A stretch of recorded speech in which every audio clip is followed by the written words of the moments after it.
Всем привет! Я нахожусь на выставке «Мир детства». И сейчас я вам покажу, что из модельной тематики здесь представлено. Поехали! Что случилось с индустрией моделизма в России за 2 года санкций? А на примере стендов отечественных производителей я вам все сейчас покажу. В сентябре каждого года проходит выставка «Мир детства», и, как правило, здесь выставляются отечественные производители товаров для моделистов, представляя хобби и творчество. И в этом году на всей выставке было аж 3 стенда, представляющих нашу индустрию. Это «Звезда», «Моделист» и «Автотема», они же «Костромские товарищи». Самый яркий стенд был у «Звезды», но ярких новинок на нем замечено не было, лишь показали макет коробки на будущую новинку – ракету «Союз». И, кстати, эта новинка не была анонсирована в российской версии каталога на 2024 год, так что эта модель улобнится для нас сюрприз. Но, как показывают просмотры на моем канале, космическая тема мало интересует, по крайней мере, моих зрителей, да и моделистов вообще. И, кстати, на моем канале выходило видео о спутнике 1, и оно не собрало должное количество внимания. Так что к успеху новинки от «Звезды» я отношусь скептически, но сама я соберу ее с удовольствием. И очень странно, что «Звезда» пока что отказывается развивать свою линейку гражданских автомобилей.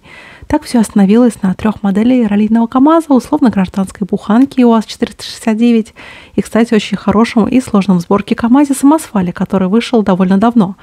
И также у них выходила ЗИЛ-130 в коллаборации с АВД. А купить все необходимое для моделизма вы можете в магазине «Модельная лавка». Там вы всегда сможете найти свежие модели от АВД и не только. А еще там гибкая система скидок и очень удобная доставка. А применяя этот промокод для своей первой покупки, вы сэкономите 500 рублей на свой первый заказ и заодно поддержите регулярность выхода моих видео. Ссылочка на магазин и промокод есть в описании к видео. А вообще в теме самого популярного, вроде как 35-го масштаба, «Звезда» в этом году дала слабину. И на момент сентября свет увидел только гаубицу Б4, самоходку, гвоздику, да и все. И в основном «Звезда» клепает модели в 72-м масштабе и в 100-м. И, видимо, они видят в этих моделях для себя перспективу. Напишите в комментариях, как вы относитесь к моделям в мелких масштабах. Я замечаю, что видео с ними у меня на канале собирают меньшее количество просмотров, хотя на самом деле мне по душе именно 72-й масштаб. Модели в нем смотрятся как-то более объемно, что ли. Да и место на полке коллекции занимает меньше. И, что мне кажется, это актуально в российских реалиях. Да и красок меньше надо тратить, что вполне бюджетно получается, плюс процесс сборки довольно быстрый. Также лобницы озабочены поиском новой аудитории для своей продукции и, собственно, о чем я и буквально кричала в своем прошлом видео. И, кстати, многие меня неправильно поняли в том видео. Я никуда не ухожу и закрывать канал я не собираюсь. Я просто обозначила проблему снижения интереса к хобби, как со стороны блогеров и, как следствие, со стороны аудитории. А самый простой способ зацепить новичка был в YouTube и ТикТоке. Эти платформы буквально наваливали зрителей на контент. И, собственно, многие случайные мои зрители в итоге превратились в увлеченных в моделизм людей, а российские платформы пока не могут похвастаться такими алгоритмами рекомендаций. А в условиях недоступности ТикТока и замедления Ютуба косвенный доступ производителей через блогеров к новым клиентам иссякает.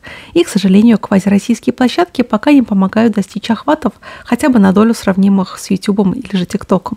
И, кстати, в прошлые годы на этой выставке были семинары об индустрии моделизма, на которых обсуждали проблемы отрасли и пути их решения. А в этом году семинара не было, да и собирать семинар было не из кого. И любопытно, что среди заявленных участников выставки был и ICM. Но стенда я и не нашла, видимо, это была просто ошибка организаторов выставки. Ну а больше моих фото и видео вне моделизма вы можете найти на моей страничке на Boosty. Там вы также сможете поддержать мою деятельность и попасть в титры к видео. Ссылочка на Boosty есть в описании к видео, так что тоже рекомендую подписаться еще и на мой Telegram. Там оперативно выходит информация о моих новых видео на канале Dasha Models и Dasha Technic. Ссылочка на Telegram есть тоже в описании. Костромские товарищи на выставку привезли много деревянных моделей под брендом Бауми. И, кстати, у меня на канале есть несколько видео о работе с такими моделями. И мне кажется, что продукция Бауми – это отличный старт для новичка, чтобы понять, подойдет ли ему такое хобби. И случайно среди деревянных моделей засветилась будущая новинка от АВД в 35-м масштабе. Это еще одна версия ЗИЛ-130. Это логичный ход, и я думаю, что те, кто уже собрал для себя первый вариант бортового ЗИЛка, вряд ли заинтересуются еще одним таким грузовичком. Например, я даже не сразу поняла, что это новый набор. И очень странно, что костромичи не стали продвигать свои наборы в 43-м масштабе. Видимо, просто они и так очень отлично продаются. И мне показалось, что эта выставка не лучшее место для демонстрации такой продукции. Многие стенды из себя представляли шоурумы детских колясок, самокатов, подгузников, пупсов, пирамидок и мягкой игрушки. И тут внезапно появляется стенд с моделями среди пазлов и разных подделок под лего. Мне кажется, это не очень логично. Хотя звезда выпускает много настольных игр, но я думаю, что модели все же это их основное направление. И, наверное, нашим фирмам больше имеет смысл выставляться на выставках вроде армии или же на таких мероприятиях, как Ретрофест. Именно такие события привлекают как взрослых людей, увлеченных техникой, так и подрастающее поколение. Вот вам и новая аудитория. Хотя, конечно, маркетологам звезды, наверное, виднее. И третий стенд со сборными моделями был посвящен фирме «Моделист». И в основном «Моделист» занимается перепаковкой моделей от других зарубежных фирм. И по словам представителей «Моделиста», помимо нарисования самого бокс-арта, они занимаются еще и некоторой адаптацией под российский рынок.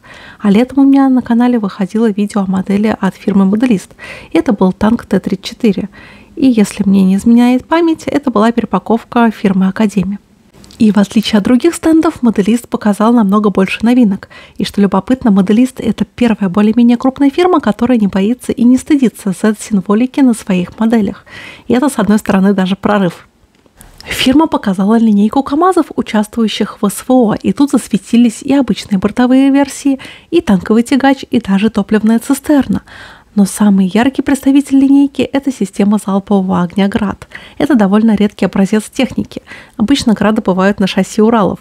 И что интересно, КАМАЗы будут комплектоваться декалями с символикой специальной военной операции.